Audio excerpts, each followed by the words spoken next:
everywhere right now. So, hello everyone. Zero viewers presently, but maybe it's all just kicking in. How are you both doing? Doing well. Yeah, good.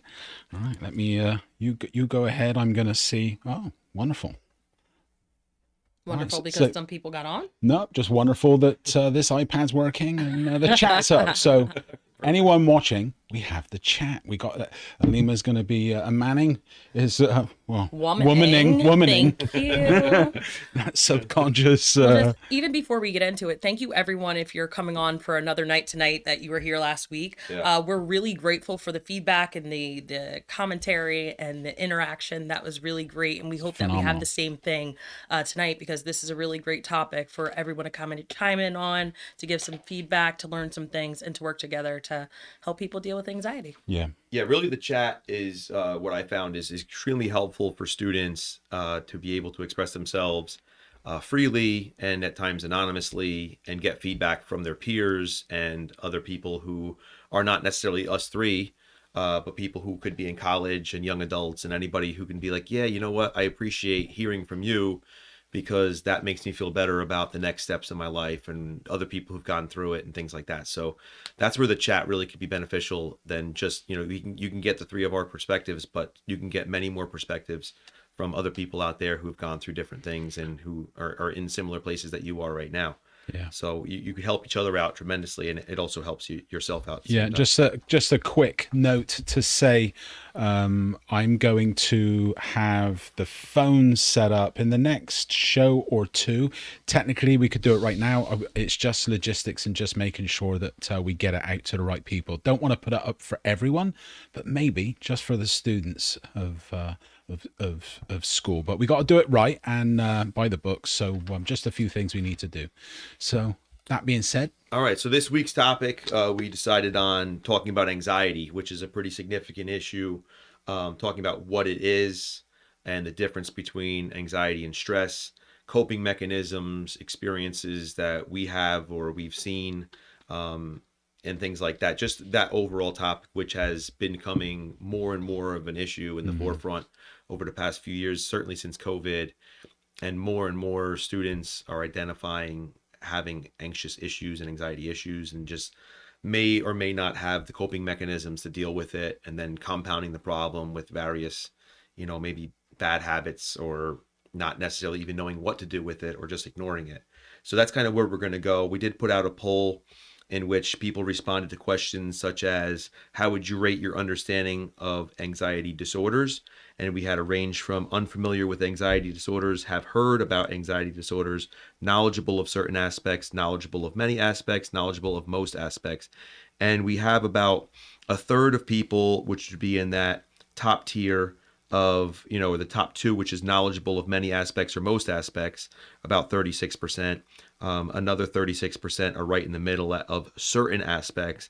And then the last about 30 or so percent would be in the unfamiliar or I've just heard of it. So, it's certainly not bad for people. But again, that's their opinion of what they know. So who knows whether it's really they know what it is or they just think they know what it is. But that's where the Mellow app can come in to try to inform people, because there's a section in there about, trying to help you understand what these things are. And you can even kind of see from that, just have a better understanding of things and to know the difference. Because the second question was about stress and anxiety are the same thing. And whereas 75% said they disagree, you had another 15% who said they're unsure. And then you had about 11% who said they agree. So there's still a part of the 25% who are kind of like, I'm not really sure what the difference is, if there's a difference or not. So we're going to touch on that. And then the last couple were about which of the following statements would you say describes your experience with anxiety? Pick all that applies. So we had, I've never experienced any form of anxiety disorder, which was 20%. I have experienced some form of anxiety, but I have not seen a doctor or therapist about treatment, which is 65%, 66%. I have seen or am currently seeing a doctor or therapist about an anxiety disorder, which is 11 or 12%. And then I have a close friend or family member who has an anxiety disorder, which is about 29%. And then the last question was, do you currently have or feel as if you have a positive method of stress relief, which it's almost equal across the board. Yes, no, and not sure. they're about 33% each, right around. So that seems to be an issue that needs to be addressed too, especially for about 66% saying either no or not sure about having coping mechanisms. Yeah. That's something we're going to have to touch on as far as like some of the methods. Absolutely. And we did have a series of written responses that talk about some of the ways that work for them. So we'll get into that as well as how anxiety and stress have impacted their lives, some of the personal responses there. But again, it's all anonymous, so we're able to discuss, and hopefully people are on who took the poll, and then they can get some feedback. One of the feedbacks we had the other week, brilliant. So much. It was so joyful reading the 13 pages of solid feedback, and took a lot of it to heart, and looked at it and tried to see what we could implement, and certainly introduce down the road for sure. And down the road, I don't mean 6 months. I mean as soon as possible. Do you think maybe one thing I wanted to hit on before I was going to say that is just because we're older, anxiety, social anxiety, and all its forms, it doesn't mean that we're, what do they say? We're not affected by it. I've been terribly affected by anxiety over the years, and more so in recent years. But just to let everyone know, I don't think really it matters what your age is. Your mum and dad, yourself, us, we go through it in different forms. We might have overcome one thing or another, but we're going through this stuff as well. It's just you don't know. I think a lot of students look at teachers a lot of the time. They can't, or employees within the school or counselors, and they can't imagine that they got normal lives, or that they go shopping, or that they put on their socks and shoes in the morning. It's just, so I think someone said the other week, it's just, we look at you one way, and to see you this way is a bit of a breath of fresh air. But can we introduce a little bit how it might have affected us in our I think that's a good place lives? to start. And I think that's a good point, mentioning about how anxiety is not something that is specific to an age or demographic. You can pull that closer if you want. I set up this. I set up the studio differently today, so that mics are like free floating. So, but even before we get into the anecdotal part, just to address the again, because that was one of the questions, right? Do you believe as though stress and anxiety are the same thing? Mm-hmm. And I think that one of the things that kids realize is that stress is like a symptom of anxiety, but I don't know if they know how to put that into words, right? Yeah. So when thinking about it, before we get into it, because I think that we all have a story about anxiety, because I suffer from it too. I deal with depression as well. And it's more so thinking about it externally and internally, right? Thinking about the fact that when you're thinking about stress, it's more of the external factors and things that are outside of your control. Whereas when you're thinking about anxiety, it's more of the internal things and things, your brain chemistry and the cortisol, like things that you really don't have control of, that pull you with this worry and this fear, right? So as we sit here and we talk about our experiences, like, please make sure that you're taking into mind and you're noting the stress versus the anxiety as we talk about it, right? Yeah. And anyone who's on here, please feel free to ask questions as we talk. Absolutely. Yeah, I think that is a key. So can we get into some of the differences first, like you were mentioning, like and kind of expound on that, the idea of what we think, how we view what anxiety is versus a stress? Because I know for myself, anxiety was not really a part of my consciousness growing up, and even going into my 20s as far as like a thing, but I knew stress, right? So you have stress. It's like, oh, I have a basketball game coming up, or I have a test coming up. And those are just normal stressors that you have throughout your life. And nervousness, maybe in public speaking, or doing something that you, whatever, that you might not be as prepared for. But those are things that will come and go in your life. Then you're just on to something else. Oh, I'm going to be late. I'm stressed out. Or they're temporary. Right. Yeah. They're temporary. Yeah. And they're also things that many times you actually can alleviate to some degree by just preparation.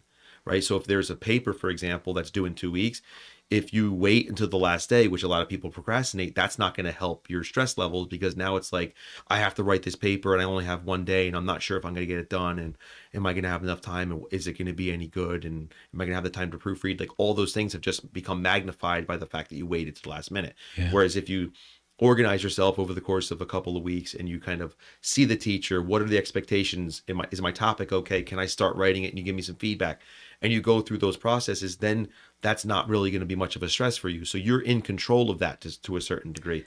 And that's what we need to kind of understand too, is that if your procrastination and disorganization on those habits that you have are causing the stress, then you need to do something about it if you want to alleviate some of those issues. The interesting thing, like as you're saying that, it's like I get on, hey, Mr. Put Up, if you're out there, him for procrastinating sometimes. But it's like sometimes procrastination is people dealing with anxiety, and it's them dealing with it with avoidance instead of dealing with it in another way, such as going in, being proactive, finding a way, finding a plan.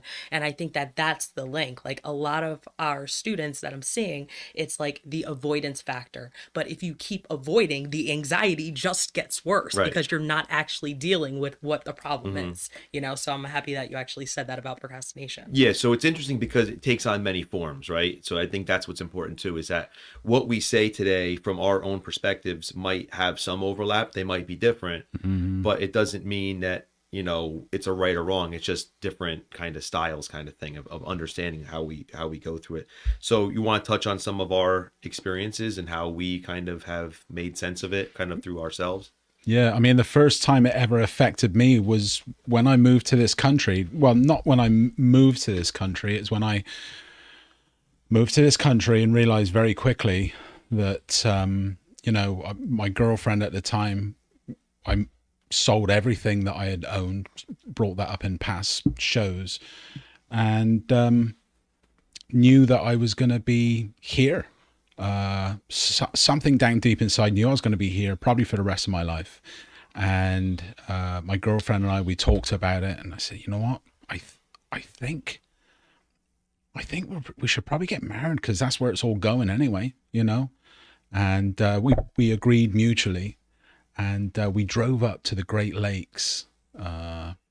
What's that? Canada, New York's up there, the major lake. And I spent the last $100 on a ring. And I went to this jewelry store and I got a ring, and I didn't think about it. This was all subconscious. This wasn't mindful stress. I was kind of happy-go-lucky again, just going through life, really not thinking too much about what was unraveling. And on the way to the lakes up in New York State, I forgot how to breathe. I didn't know how to breathe. Then I was led down in the back, and actually I think it was on the way back afterwards. I think it had kind of hit me what was going on, and subconsciously just all this stuff. I think we always know, right, if something's right or if it's wrong. And it wasn't wrong, not at all, because I have an incredible son, Gavin, and now he has a baby on the way, you know, which is amazing. But yeah, at the time, just lying on the back, I was in tears. A 26-year-old guy in tears because I had to force myself to breathe in. I had to force myself to breathe out. I lost all motor control of my lungs.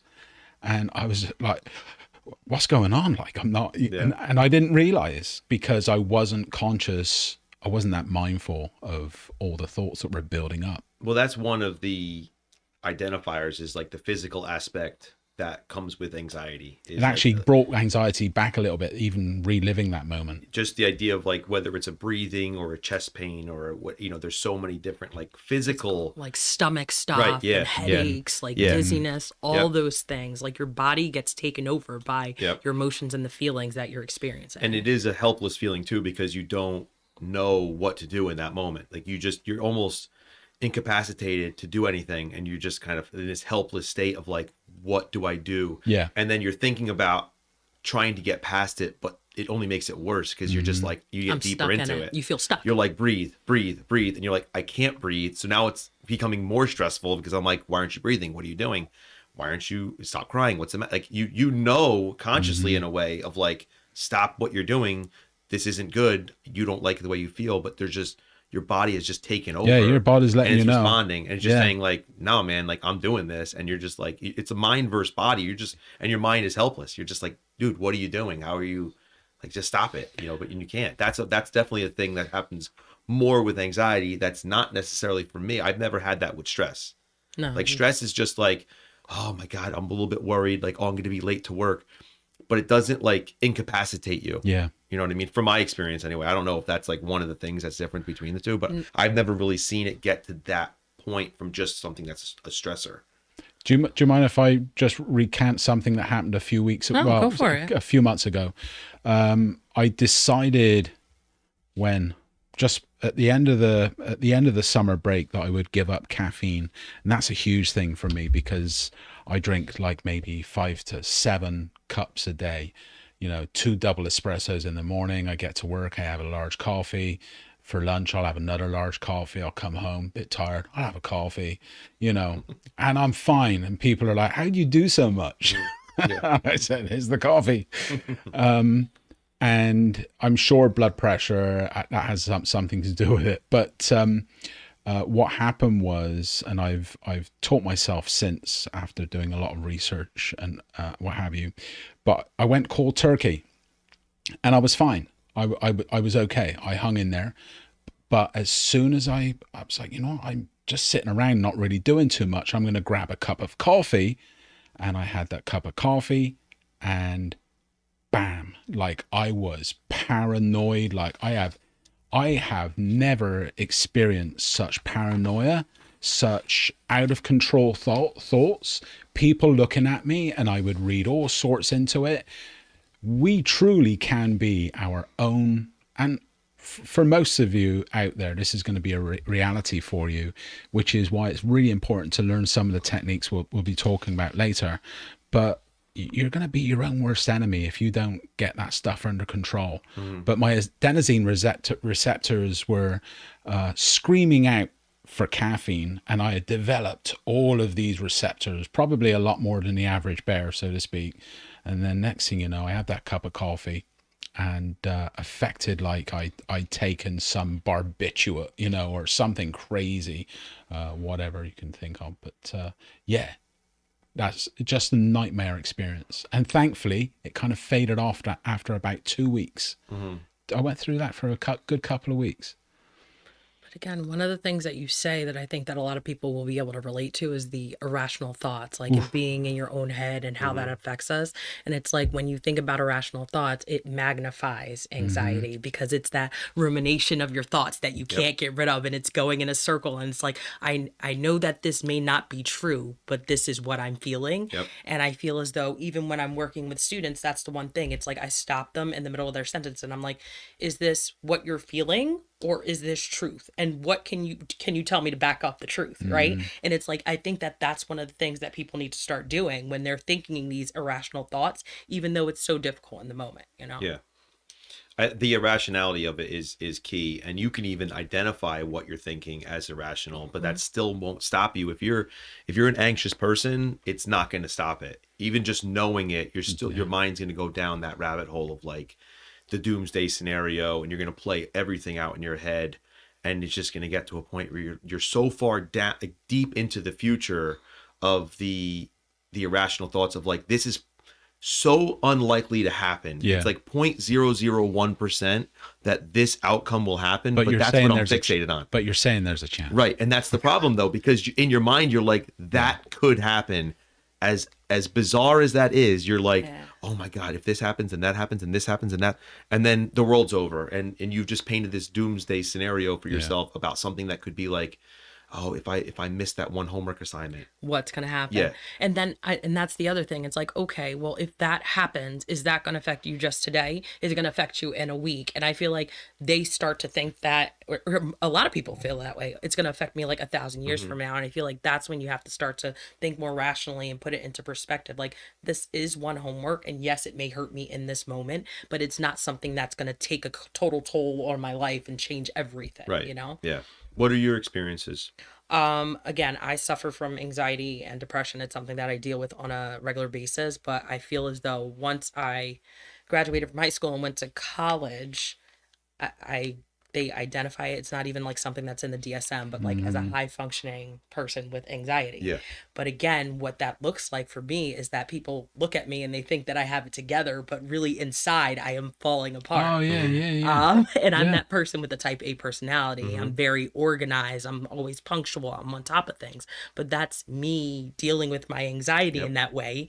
And that's why people don't see me as someone who could possibly have it. But I feel like a lot of people are in that area. You find different ways to deal with it and to cope with it. And you manage that in your life. And this is just what it looks like for me. Yeah. That's exactly what my experience is. It's and I never even thought of it. You know, when I first, mine came more after college. My parents got divorced when I was in my early 20s, and I kind of took that in the direction of, I'm going to try to control, because that was something I couldn't control. I'm going to try to control everything that I could possibly control, from my money to my, you know, my work to my, you know, like I'm going to coach to the highest degree. I'm going to teach to my highest degree. I'm going to do everything I possibly can that I can control. And like I said, a lot of people looked at it like, oh, you're taking it really well. Look at you. You're such a hard worker. You're so organized. Look at you. You were able to buy a house and you were able to do this and do that.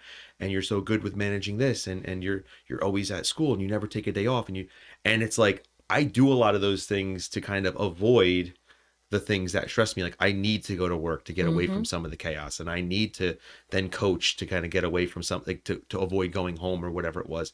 And again, like Lima said, it's very much that. And again, in my mind, I was like, yeah, I'm listening to what other people are saying. I do have it together. And meanwhile, I'm like, I am so like out of my mind that I need, when I go home, I got to like do something to distract my mind. It was like going from one thing to the next, just to never give yourself a chance to stop and marinate, because you're like, whatever's going to happen in my head when I stop. I can't live there. Yeah, I don't want to go there. And that's part of it, that avoidance that you mentioned. But then as I went through my 20s and I developed these habits, it only got worse. So now it becomes a part of you that it's very hard to get rid of, because now it's ingrained in your personality. So that's why for the students, if you think you're starting to go down that path, I would have much rather, if I could, said to myself, look, man, like, this is not okay, and check yourself on this, like, get taken care of before it becomes something that you're going to have to deal with for a long time. And I didn't. So I go through my 20s, I get into my 30s, I get married, and I'm stressing over all these different things. And then there's more stuff that I can't control, because now I have another person I'm living with who doesn't live the same way I do. Yeah. So it's like, no, that CD goes there, and that door stays shut. And now before I go to sleep, I check everything, and it's like, well, she's not doing all those things. What's going on? And how come we're not on the same page? It's like, that's the irrational stuff, though, because you know you're not the same, but you want to control everything just to avoid sometimes like what is, you know, unavoidable or whatever it is. I had some of those habits myself, and I realized it was slowly destroying the relationship. So eventually, in my third marriage, I realized that I better listen to my partner. And, you know, I've kind of adjusted my habits over the years to not be so critical or depression or something flickered then. I was like, what was that? Whenever you get you can tell something switched and you're in a bad place. Usually what I do is I just stop. I kind of take a moment, I sit down and I rewind. I'm like, all right, what caused this? What started it? Identifying your trigger. Yeah. It really is. Yeah. And that works wonders. A second one for me, which I come to all by myself, and then also learned it was another technique, is self-talk. You know, that adds, these are like different layers of like a very bad layer cake that builds up over time. And I forgot what I was going to say, because I got all this stuff pouring into my brain. I had anxiety talking about it tonight. That's what it is. And I lost my train of thought. Just go ahead. Yeah, going back to what you were saying, and just going back to the idea of like anxiety and the different levels of it. And it's like, oh, now my brain is going. You said, I forget what you said. You said something, I wanted to get back to it. Notebooks. Oh, my goodness. Yeah, I'll come back to it. Okay. So I wanted to get into like when I first realized it, because it's something, like I said, for me, if you asked me at 30, I would have been like, I don't have anxiety. What are you talking about? Yeah. Even though I had it. And then if you asked me at like 34, I would have said the same thing. What are you talking about? I'm fine. This is just normal behavior. This is the way things are. Because we sometimes convince ourselves that, you know, the stresses that we're dealing with are just normal stressors because you're getting older, more responsibilities. But it really hit me the most when I had children. And when my first daughter was born, in the hospital, and my wife's laying there, and you know, I go into the room, and everyone always says like, oh, you know, when your child's born, it's the greatest moment of your life, and you have this like euphoric moment, and you'll never forget it, and all that kind of stuff. And I go through the whole experience, and I'm so anxious. Like every single doctor visit I went to, I was always thinking the worst. Like every time I went, I was just like, not even talking, and just like, okay, everything looks fine. I'm just like waiting for the other shoe to drop on everything. Like every appointment I wasn't excited about. I'm just like, oh my God, I hope everything's okay. Just make sure everything's okay. Make sure. And then even when she's born, everything was fine. And it's like, all right, well, I hope everything's okay. I hope everything's okay. Like just doomsday, doomsday, doomsday. She's born. Everything's fine. But I was so in my head. Yeah. I didn't have that moment because all I was stressed out. And I was just like so anxious about the whole, is my wife okay? Is my kid okay? Is my wife okay? Is my kid okay? I'm like counting toes, doing all that stuff. But I never allowed myself that moment. So again, I just go through that, and I'm just like, okay, I guess I'm not the person that has that. Fast forward a couple of years, my son's born. Go through the exact same process. He's born. I'm like, super stressed out, don't have the moment again. I'm like, this is, I guess, just the way it's going to be for me. I'm just going to be this neurotic mess. Then my third kid's born, and the same thing. Like I'd never, and that was only a couple of years ago. And I still, at that point, even at 37, I'm sitting here going, I'm not having these moments because I'm so in my head about the doomsday scenario of something bad happening. That, again, a part of the anxiety is something that doesn't necessarily, there's no reason for it. There was no signs that anything was going to be wrong with any of them from any of the doctor's visits, but I always was like, what if something happens? What if something happens? What if something happens? And I just went to that, whatever the percentage was. Even when my first kid was born, I'm looking on there and I'm like, what, you know, don't say anything till 12 weeks. And I'm like, I'm waiting until it's like 85%. I'm looking like, at what point in the development is the kid like mostly okay? And or is it mostly safe or whatever? And I'm just like, and I didn't even want to tell that many people. There's so many things that were just going through my head. And I never really took any of the steps to help myself and even help with even helping my wife, making myself better until I started to see how it was affecting my children. Yeah. And once I saw my kids, because part of my my anxiety is also OCD. So once I started to like lash out about them making messes and stuff like that, and like them not being allowed to play because I'm literally right behind them picking everything up that they're taking out, and they like put a doll on the ground. I'm like, that goes here. And they're like, I'm gonna play with these blocks, and I'm like, then they walk out of the room, and I'm like, that goes here, and they'll like come back and like, I want to play with these blocks, and I'm just constantly moving all the crap that they're playing. I'm not even letting them play. And I looked at myself and I'm like, what the hell am I doing? And I don't want to be this person anymore because I'm teaching them these things. I'm creating monsters out of these kids now because they're going to become like me. And they were. So I was like, now I'm going to, so I call up, I go to start seeing a therapist, and I start identifying some of these things. And then I'm like, now what do I do? I felt like I got to a part where I was like, I can't do anything else. Like, I don't know what else to do. I'm at a loss. So I had more like identifications, but I didn't have solutions. So then I call a psychiatrist, and I just on the phone during the pandemic for 45 minutes, just talking. And he just like, tell me what your experiences are in a daily, whatever. And I explain all these things. And then by the end, he's like, okay, you have anxiety and you have OCD, like not extreme, but you have it to a point where medication is probably a help to you. And that's not something I've told even many people. That's like kind of like more on the hush hush, just because like whether it's a masculinity thing or whatever it is, or just the way I was, whatever.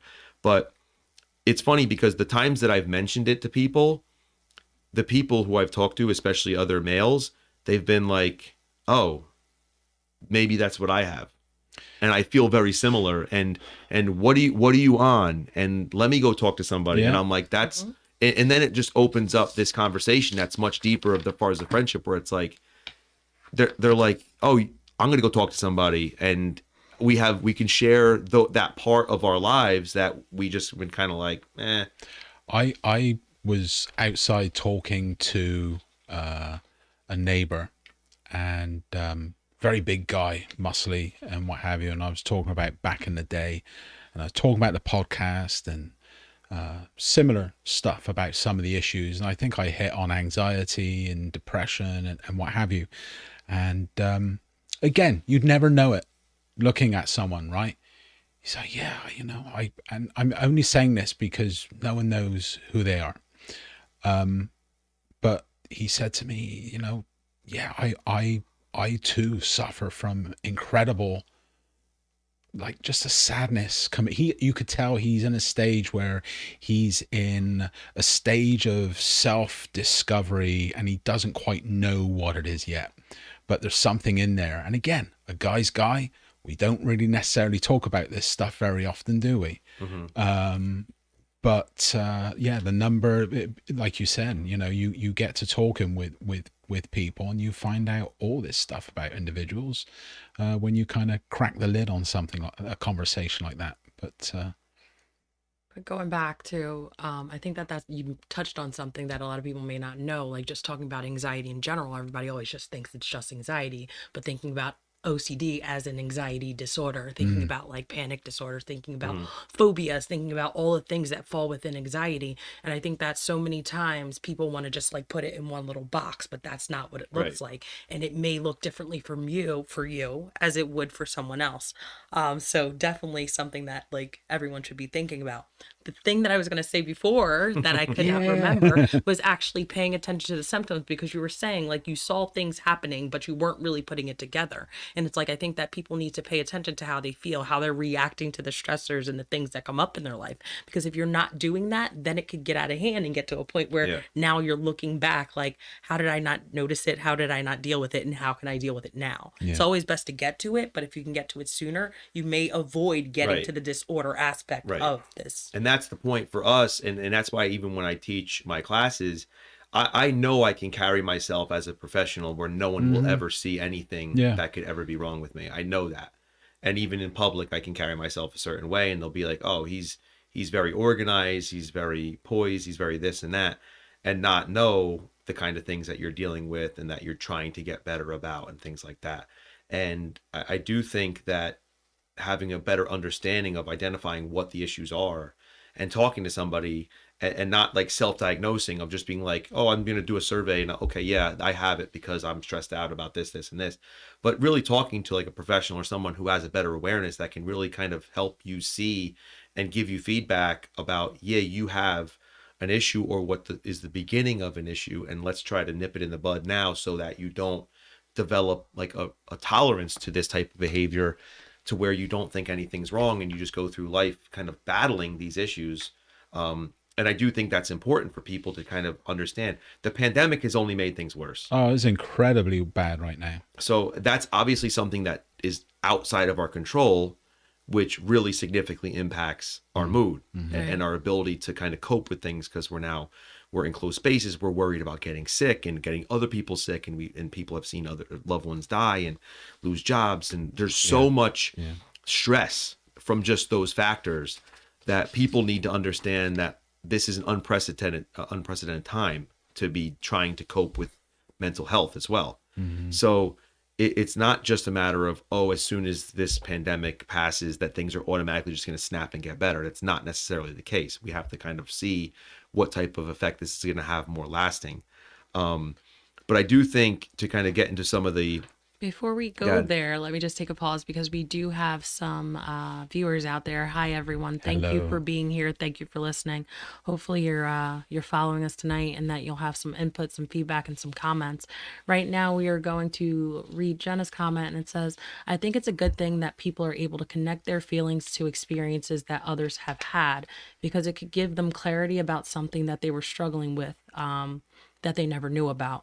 And Jenna, I think that that's a great point that you made. Again, just speaking to people and trying to figure out like a connection, like you said, talking to your neighbor and not even realizing that that was something, or you even having a conversation with someone and being like, oh, like maybe that's something that I need to also deal with. Having these conversations is the biggest start, right? And I think that prior to the pandemic and even maybe before that, people didn't really talk about mental health. Like Right. it was something that people Yeah. avoided on, like, so that no one thought differently of you. Yeah. Like Yeah. you would be less than if you had something to do with mental health. And I feel like that's not the case right now because people are more aware and they know that just like if you break your leg and you need to go to a doctor and see someone, it's the same thing with mental health. Yeah. But I think it's also important that everybody understands it's not specific to a generation, or it's not just the youth that's dealing with it. It's No. everybody kind of That's struggling. it. But also, I think that it's the idea that you try to put on that best self type of approach where it's like, I have it all together. I want people to think I have it all together. And if I'm on medication or if I go to a therapist or see somebody, therefore I'm admitting that I don't have it all together, and that's not okay. So it's almost that avoidance again of trying to put on that front. And I do feel like social media, and I'm glad no one used it as one of their de-stressors, is Yeah. social media, because someone even mentioned I go on the internet, but they said not social media, because if you're able to have a genuine conversation, a private conversation with somebody, if it's over the phone or something like that, or a FaceTime, or even just seeing somebody in school or whatever, having a genuine conversation with somebody and getting their genuine feelings about it, and not something for the public to have to see, and you're not broadcasting everything, you're not putting out just a comment, or you're forwarding some kind of replayed hackneyed post of something where it's like, oh, I struggle and you struggle and we struggle, or whatever, some kind of like regurgitated stuff that people will just be like, I like that. That's not necessarily going to make anything better, right? It's genuinely having a conversation with somebody, hearing their experiences, sharing your experiences, and then finding a common place where you're like, I feel better because we just spoke about something. Yeah. It doesn't really, I don't think it would be like if I post something online or just forward something that was just sent to me, that's going to make me feel better because I say something. I might get 50 likes, but is that going to like make me feel like a connection with anybody? I doubt it. Right. So No, and with you talking about the connection, I'll say this and then I'll let you get to the data over there that you really want to get to, right? I don't necessarily need to get But to it's like I went back to school for counseling, right? So I do clinical counseling outside. And my biggest thing when I was growing up was like my school counselor helped me so much and I had so many things going on. And I was like, I want to better understand what's going on in my brain. Like what is going on in there that I need the things that I need. And I feel like I waited to a point in my life where it was the right time to go back, that I could better understand myself and explore. And I feel like as a result of me knowing more about the things within the mental health field, I've learned more about myself and I've grown better about coping and dealing with things and even helping other people to the extent that it's like they can then help someone else. And I feel like that's like really important. Absolutely. Yeah. we do need to get to the point, though, I think, in our own lives, like you said, where we do take care of ourselves. Like we have to just say, like for me, it wasn't until like my kids were around and when I was like, all right, I have to do it. It was like almost like forcing myself to do it just because I can't do this to them. But some of the things, like even a couple nights ago, I woke up at like 3 a.m. and just like I had one of these episodes where, usually what I have to do, and this is something I've done probably for the last 20 years, I have to fall asleep with the TV on. And I have identified that back in college as something that was not normal. Mm-hmm. I just said, I do that, but there has to be a reason why I'm doing that.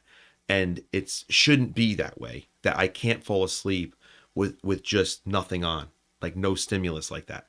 That has to be something. But I never looked into what it was. I just was like, whatever, I'll go to sleep by having the TV on. And I had to play something that I've seen before. It couldn't be something new. It had to be like, I've seen this Friends episode a million times. I'm watching it again. Yeah. Now it's The Office. I watch The Office every single night. I've seen every episode a million times, but it's on. I just put it on and I close my eyes and I lay down and I just listen to it. You've wired your brain like that. Your synapses are fused that way. Not for good. It's just you keep on reinforcing it, right? So, years ago, that's what you used to do. That was your place of comfort, right? And now you've just kind of fallen back into that, and that's your groove. But you could train a new groove, right? Have you attempted to train it? Have you attempted? So, I'm curious. So this is what happens. So if I wake up, because I put the sleep timer on, sleep timer goes off after an hour, TV's off, then it's dark in the room, whatever. If I wake up before I'm getting up for the day, and I have a thought in my head, it goes doomsday, and then I'm up, and I will not. I could be up for hours, where it's just I'm in my head playing out all these things. A couple nights ago, like my chest was hurting, my stomach was like, it was all like the physical anxiety of like playing out all these things that were completely irrational, and I knew they weren't, and I was trying to tell myself, stop, what's the matter, just go to sleep, what are you doing? And it was just like, I'm not going to stop, I'm not going to stop, I'm not going to stop. So then I got up, put on the show, laid down, fell back asleep. Like, it again, I could not. It's silence. But I could, but Yeah, again, it was exactly. I could not get out of that space, and I just knew this is the only way it's going to stop. I have to put that on, and even it had to be like that show, because even if I put something else on, I'm like, it's not going to work. It has to be this show with those voices, something, and it's just like I said, that's for me a coping mechanism that helps me to go to sleep. But I know that there's like more stuff that I have to like, and I can sit in silence, but just as far as going to sleep, it's just not typically the case. It just has to be something that's there. My wife just deals with it. She's like, put the Office on.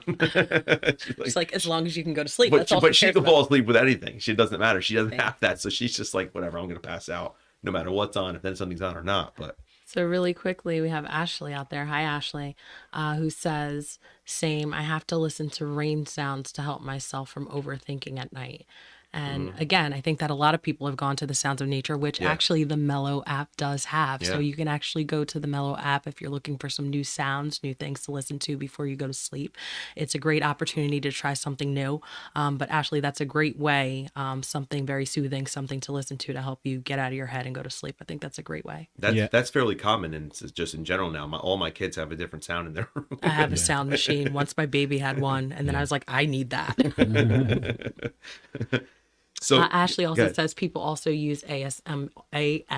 Right. Which we also have on the Mellow app as well. So if you go into the app, go to ASMR, you'll see there's a bunch. And if there's something in there that enough of you want, I'll put it in. Let me know. The bell going off at PCTI. Not that. And then Jenna came back.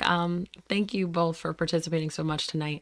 And said, I also use that for comfort. A comfort movie is Home Alone. I always fall asleep with it playing in the background. That's a good movie to use there. Seen that a million times too. I would also argue to maybe set yourself up for success in a way that maybe someday you don't have the ability to play that movie or that show.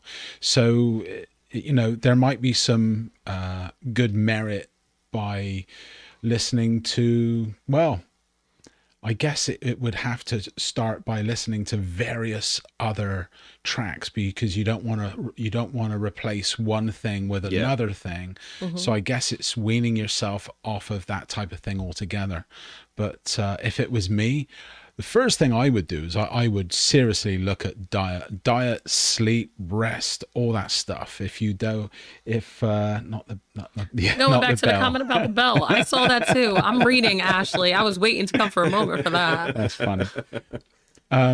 So I think it's I think there's a plethora of ways. Personally, I have a way that I can turn off all anxiety like a switch. It takes like a few days for it to kick in, but if I'm going through a rough period, you know, for me it's just my guided meditations, not regular meditations. I need to do guided, and then it's like a switch. So we actually have two more comments here. Leslie, who says, I feel the same, that I can't sleep with my thoughts going. Honestly, it's one of the biggest problems. And Leslie, I do not think that you're alone with that. And the thing about the ruminating thoughts, which I think that's the way that you've been phrasing it, and we've kind of been using it tonight. It's like, in order to escape those, you have to kind of figure out where the root of it is. And with figuring that out, that's going to take time. But sleep is so important, and that also then plays a role in anxiety and the stress that you have because you're not getting any sleep.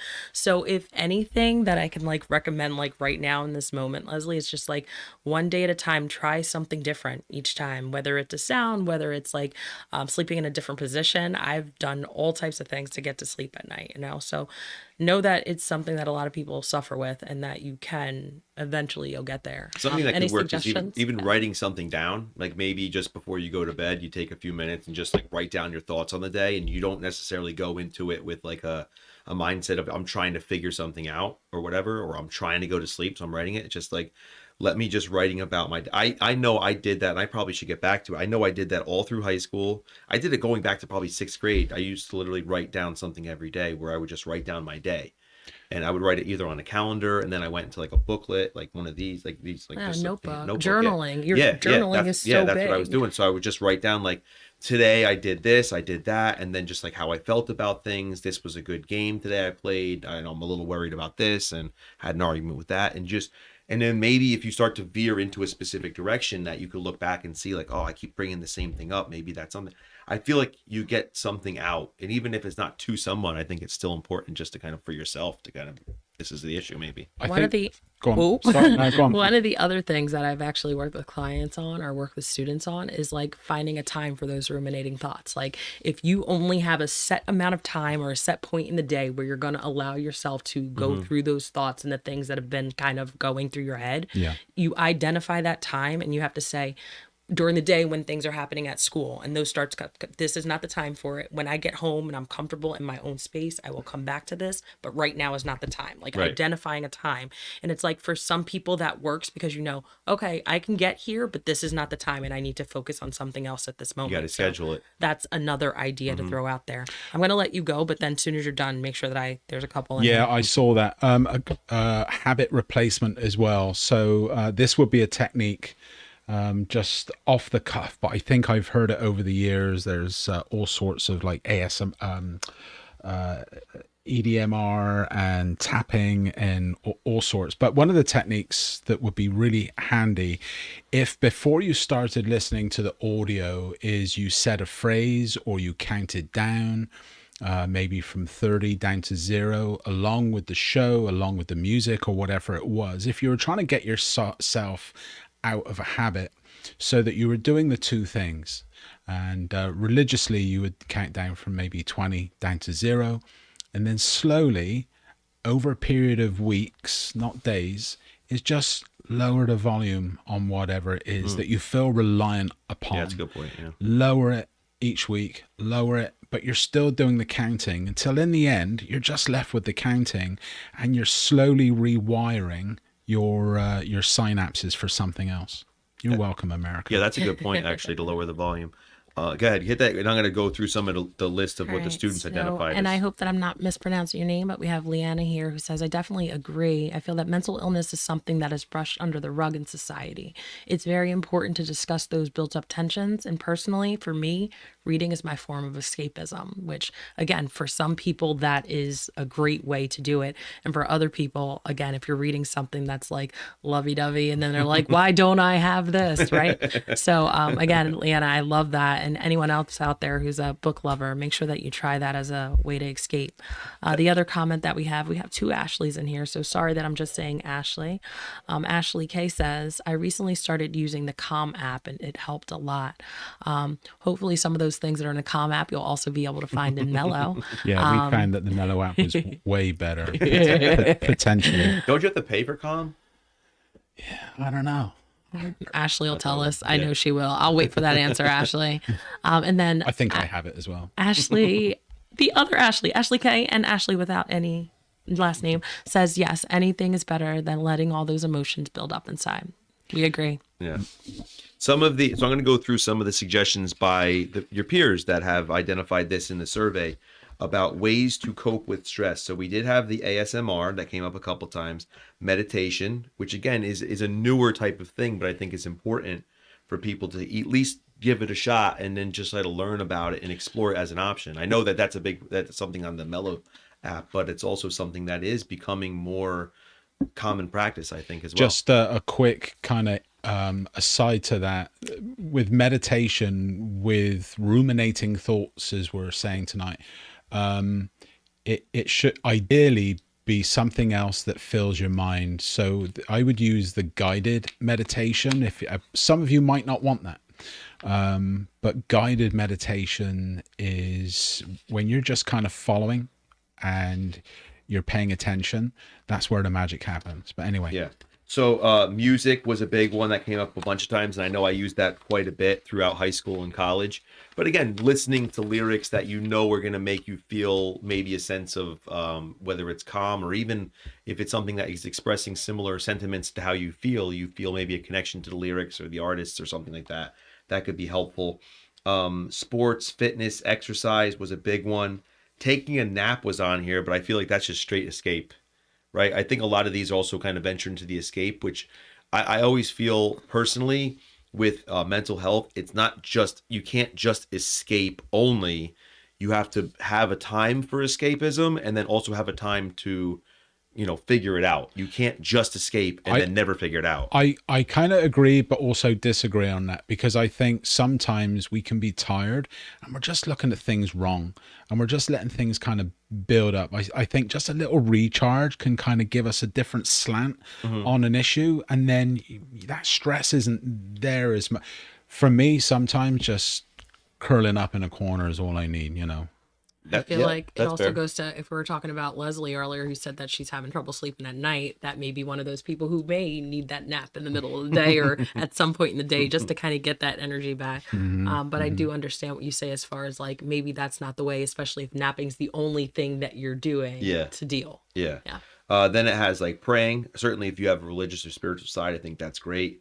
Like breathing exercises, shower or bath, art, dance, getting outside, going for a walk, TV, drinking tea, finish your responsibilities, like just like take the bull by the horns and just get it done. Like a lot of times I know successful people have kind of commented that they do the thing first in the morning that they least want to do. Like that's the first thing they do. Like go to the gym? Yeah, exactly. That's a great point. Like just be like, I really am not looking forward to this, but I'm doing that first thing. And then I'm just gonna get that out of the way so I don't have to worry about the rest of the day.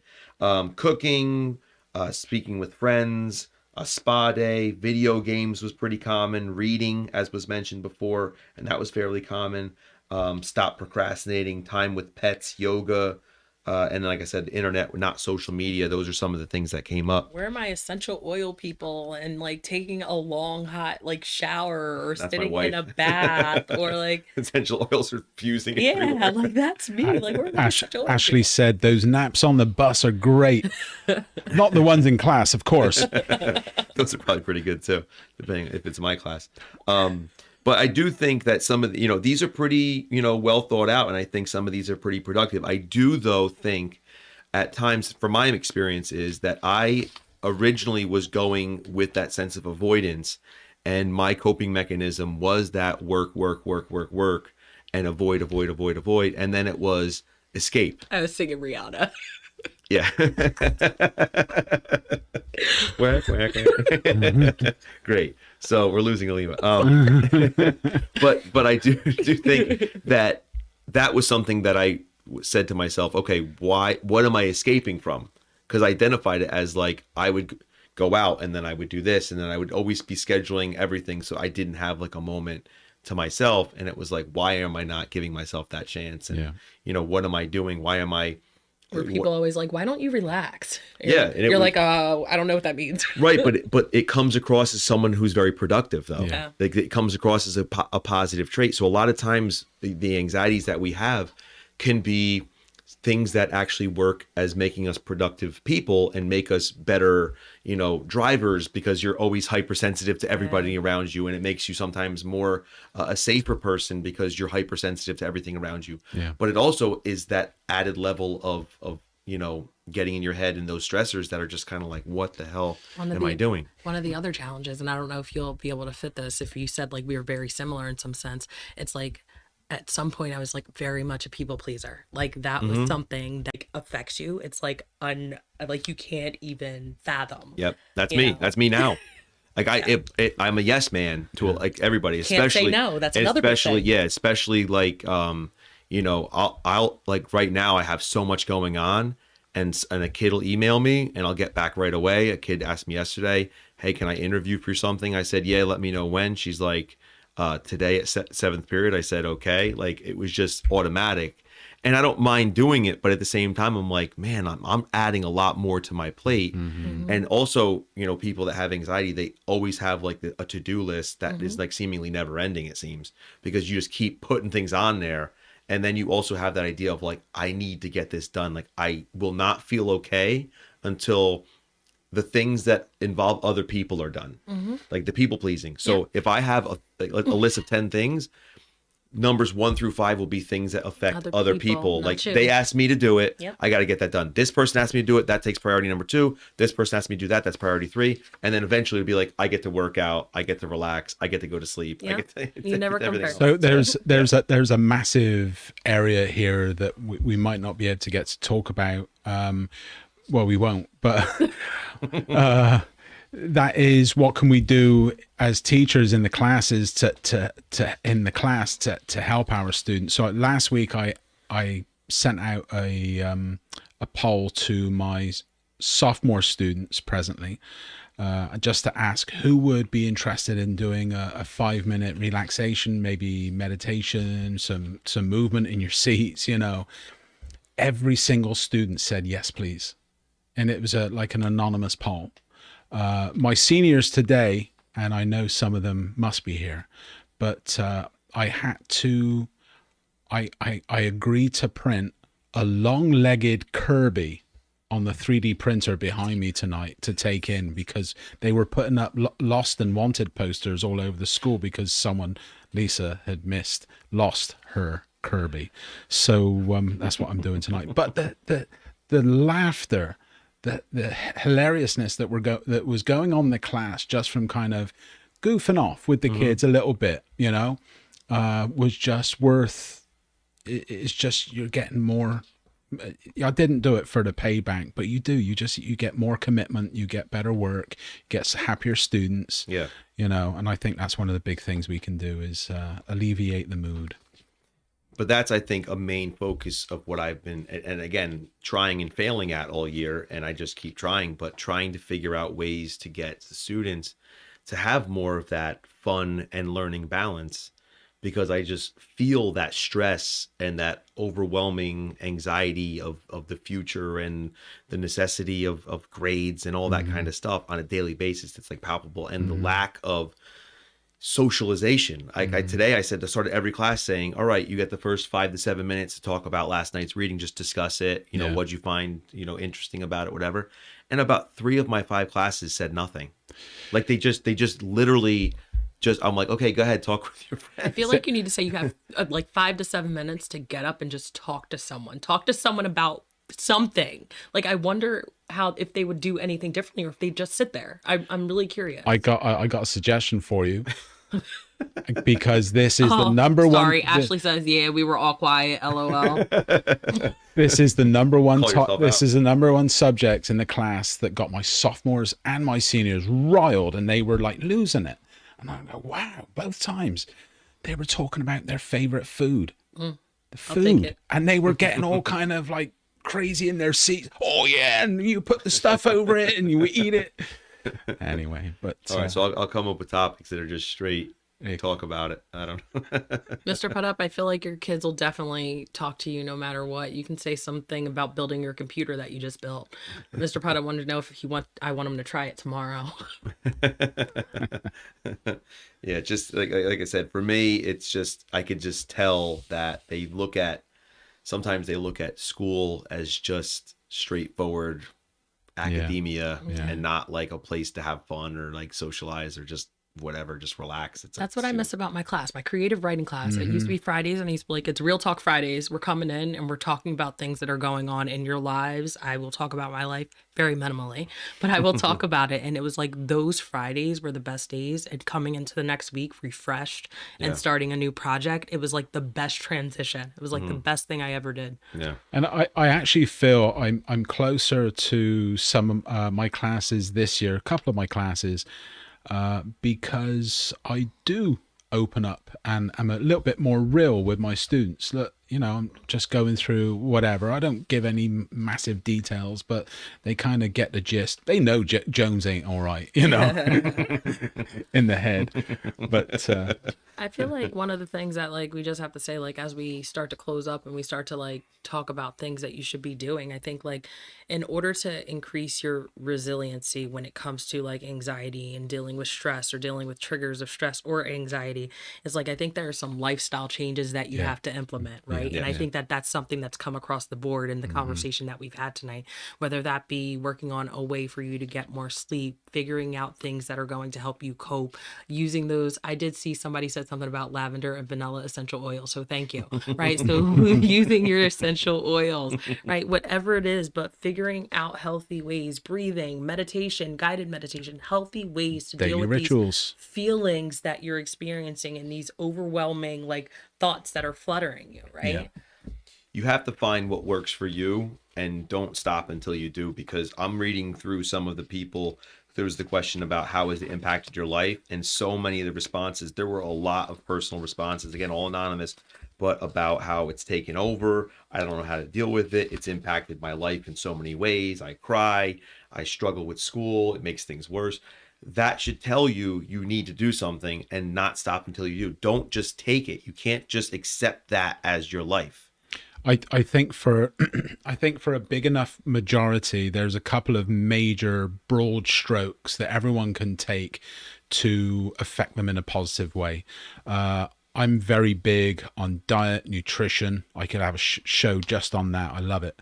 But diet and nutrition is probably one of the most paramount things, right alongside sleep and rest. And find someone that you can talk to. Try out meditation, excuse me, and find that thing like Dave said. But that's important, because what you're mentioning about getting enough rest, I would say probably most of our students would agree they don't get enough sleep. Yeah. So if you realize that you're not getting enough sleep and you're stressed out and your diet's no good, these are things that you should know are not making things better. You have to then say to yourself, at what point is enough enough? Like, if I don't want to continue with these habits, and I know it's going to impact me today, tomorrow, and in the future, and it's not going to just get better because I hit a certain age. If anything, it might get worse. You have to realize, like, the sooner you can get control of this, the better your life will be for the future. And you're going to be so much like I said, I think all of us can say, if we would have been able to identify some of our own anxieties earlier, we would have probably been happier And more during fulfilled. during some of those years while we were just struggling without doing anything about it. So I wish I would have had someone kind of telling me, look, man, like I think I'm noticing something, or have you ever thought about this? And then been like, yeah, I think you're right.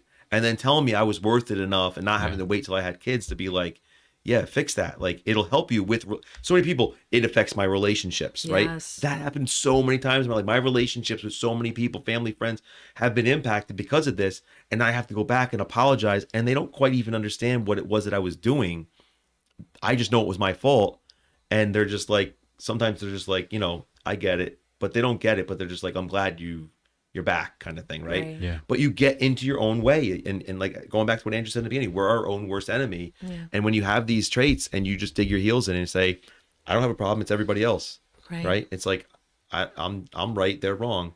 Sometimes you have to say to yourself, maybe I'm wrong, and if I am, how do I make a better? change? Yeah.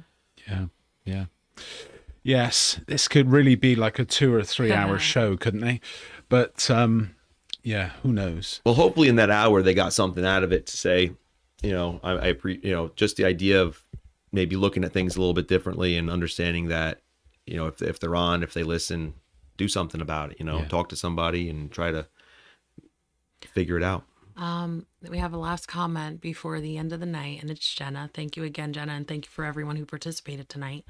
I realized that my thoughts are worse at night, and I had recently read that you shouldn't listen to your thoughts after 9 p.m. And it's helped me a lot with not overthinking and getting anxious. Jenna, I think that that's something that we should all take on. And with that being said, I think that it's already after 9 p.m. and we're going to let these thoughts go. Jenna's telling this to wrap it up. Thanks so much, Ashley. Listen, ladies that are on, everybody who's commenting, that we really appreciate you. I hope that this is helping you guys out. It means a lot to us, and I hope it means something to you guys too. Yeah, absolutely. I second that. Thanks for coming. Bye, everyone. Have a great night. See Go you tomorrow. Niners. This weekend, go Niners. Go B. Go B.